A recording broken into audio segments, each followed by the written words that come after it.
আসসালামু আলাইকুম। তো সবাই কেমন আছেন? আশা করছি সব ভালো আছেন। প্রতিদিনের মতো আজকে একটি নতুন রেসিপি নিয়ে আপনাদের মাঝে হাজির হলাম আলাইনা নূতন পেজ থেকে। ঈদের তৃতীয় দিন আমার খুবই প্রিয় চিংড়ি মাছ দিয়ে করলা রান্না করলাম, আর তানহার আব্বুর জন্য চিকেন।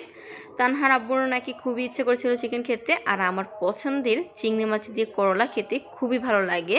তো তার জন্য এখানে পরিমাণ অনুযায়ী চিংড়ি মাছ নিয়ে নিয়েছি। তারপর আধা চা চামচ হলুদের গুঁড়া, আধা চামচ মরিচের গুঁড়া, আধা চামচ পরিমাণ মতো লবণ অ্যাড করে দিয়েছি। আদা রসুন পেস্ট দিয়ে ম্যারিনেট করে রেখে দিব আধা ঘন্টার জন্য। মাংস বা সব কিছু আধা ঘন্টার জন্য রেখে দিই। তো এখন চামচের সাহায্যে ম্যারিনেট করে নেব। এখন পরিমাণ মতো তেল অ্যাড করে দিব। আমি পাতিলে সব কিছু মশলা দিয়ে একসাথে করে বসিয়ে দিব। এইভাবে রান্না করে খেতে ভীষণ মজা হয় করলাটা। অবশ্যই আমার মতো এইভাবে রান্না করে দেখবেন, আপনাদের কাছে খুবই ভালো লাগবে। পরিমাণ অনুযায়ী পানি অ্যাড করে দিলাম। এখন গ্যাসের চুলাটা অন করে নেব। তারপর বলক চলে এসেছে, দেখুন চিংড়ি মাছের কালারটা কতটা সুন্দর লোভনীয় হয়েছে। আর এখানে করলা আলুগুলো সুন্দরভাবে ধুয়ে পরিষ্কার করে নিয়েছি, সাথে কিন্তু পেঁয়াজ কুচিও অ্যাড করে দিয়েছি। এখন আস্তে আস্তে হাতের সাহায্যে করলা আলুগুলো অ্যাড করে দিতে হবে। তো আস্তে আস্তে আমি অ্যাড করে দিচ্ছি। এখন বেশি নাড়াচাড়া করব না, হাতের সাহায্যে পাতিল উল্টে পাল্টিয়ে দিব। তো যদি বেশি নাড়াচাড়া করি তাহলে তিতো হয়ে যেতে পারে করলাটা, তার জন্য বেশি নাড়াচাড়া করব না। তো সিদ্ধ হওয়ার পর কাঁচামরিচগুলো অ্যাড করে দিয়েছি। এখন কাঁচামরিচ দিয়ে নেড়েচেড়ে মিক্স করে নিয়েছি। দেখুন কালারটা কতটা লোভনীয় হয়েছে, খেতে ভীষণ মজা ছিল। অবশ্যই আপনার বাসায় রান্না করে দেখবেন, আপনাদের কাছে খুবই ভালো লাগবে। আর আমার করলা চিংড়ি মাছ দিয়ে রেসিপিটি কেমন হয়েছে কমেন্ট করে জানাবেন। আর তানহার আব্বুর জন্য চিকেন কিভাবে রান্না করছি দেখতে থাকুন, খুবই ভালো লাগবে।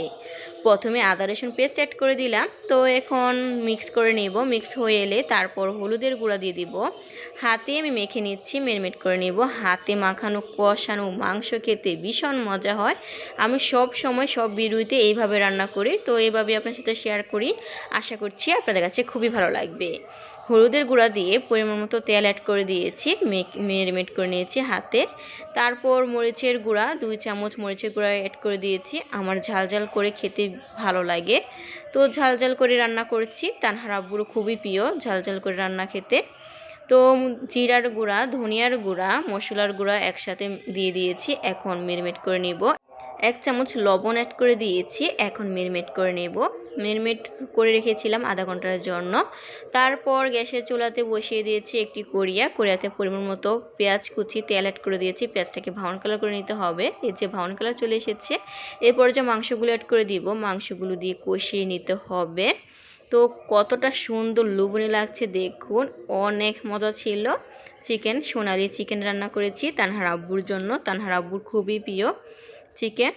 তো এখন পরিমাণ মতো পানি অ্যাড করে দিচ্ছি। পানিটা একটু শুকিয়ে নিব।